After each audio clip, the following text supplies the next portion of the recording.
Hello friends, welcome back to food vlog.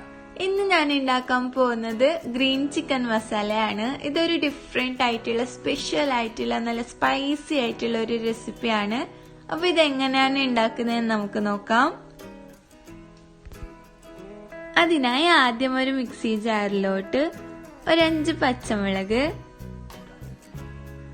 ഒരു ചെറിയ piece ഇഞ്ചി, കുറച്ച് വെളുത്തുള്ളി, കുറച്ച് കൊറിയാൻഡർ ലീവ്സ്, കുറച്ച് മിന്റ് ലീവ്സ്, പിന്നെ കുറച്ച് കുരുമുളക്, ഉലുവ, ജീര, പട്ട, ഗ്രാമ്പു ഇതെല്ലാം കൂടി ചേർത്ത് കൊടുത്ത് വളരെ കുറച്ച് വെള്ളവും കൂടി ആഡ് ചെയ്ത് നന്നായി ഒന്ന് ഗ്രൈൻഡ് ചെയ്തെടുക്കാം.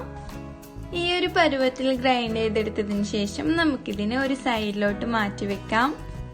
നെക്സ്റ്റ് ഒരു പാനിലോട്ട് കുറച്ച് നെയ്യ് ഒഴിച്ചെടുക്കാം. നെയ്യ് ഇല്ലെങ്കിൽ ഓയിൽ ആയാലും കുഴപ്പമില്ല. ഇനി ഇതിലോട്ട് അരിഞ്ഞെടുത്ത ഉള്ളിയും കൂടി ചേർത്തെടുത്ത് നന്നായി ഒന്ന് ഫ്രൈ ചെയ്തെടുക്കാം. അടുത്തതായി കുറച്ച് കറി ലീവ്സും കൂടി ആഡ് ചെയ്തെടുത്ത് ഉള്ളിയുടെ കളർ ഏകദേശം ചേഞ്ച് ആയി വരുമ്പോൾ നമുക്കിതിലോട്ട് 1 ടീസ്പൂൺ ടർമറിക് പൗഡറും 1 ടേബിൾ സ്പൂൺ ചില്ലി പൗഡറും കൂടി ആഡ് ചെയ്ത് നന്നായി ഒന്ന് മിക്സ് ചെയ്തെടുക്കാം. നെക്സ്റ്റ് ഇതിലോട്ട് നമ്മുടെ ചിക്കനും കൂടി ആഡ് ചെയ്ത് നന്നായി ഒന്ന് യോജിപ്പിച്ചെടുക്കാം. ഒരു 2 മിനിറ്റ് ചിക്കനിന് നെയ്യിൽ നന്നായി ഒന്ന് ഫ്രൈ ചെയ്തെടുക്കണം. അതിനുശേഷം നമ്മുടെ ടേസ്റ്റിനനുസരിച്ച് ഉപ്പ് ആഡ് ചെയ്ത് കൊടുക്കാം. ഇനി ഇതിലോട്ട് നമ്മൾ നേരത്തെ ഉണ്ടാക്കി വെച്ച പേസ്റ്റും കൂടി ആഡ് ചെയ്ത് കൊടുക്കാം.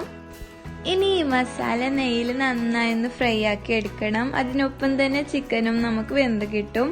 ഹൈ ഫ്ലെയിമിലിട്ട് തന്നെ നമുക്ക് ഇതിനെ മിക്സ് ചെയ്തുകൊണ്ടിരിക്കാം.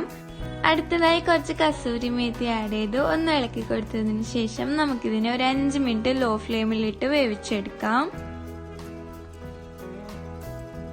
അപ്പൊ 5 മിനിറ്റ് വേവിച്ചെടുത്തതിന് ശേഷം ലാസ്റ്റ് ആയിട്ട് ഹാഫ് നാരങ്ങാ നീരും കൂടി ആഡ് ചെയ്ത് ഒന്ന് ഇളക്കി കൊടുക്കാം. അപ്പൊ ഇത്രയേ ഉള്ളൂ, നമ്മളുടെ അടിപൊളി ഗ്രീൻ ചിക്കൻ മസാല ഇവിടെ റെഡി ആയിട്ടുണ്ട്. ഇത് പൊറോട്ടയുടെ ഒപ്പൊക്കെ കഴിക്കാൻ നല്ല ടേസ്റ്റ് ആയിരിക്കും.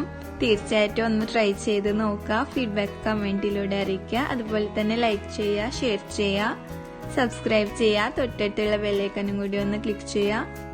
വീണ്ടും ഒരു ഡിഫറെന്റ് റെസിപ്പിയുമായി വരുന്നത് വരെ ബൈ ബൈ.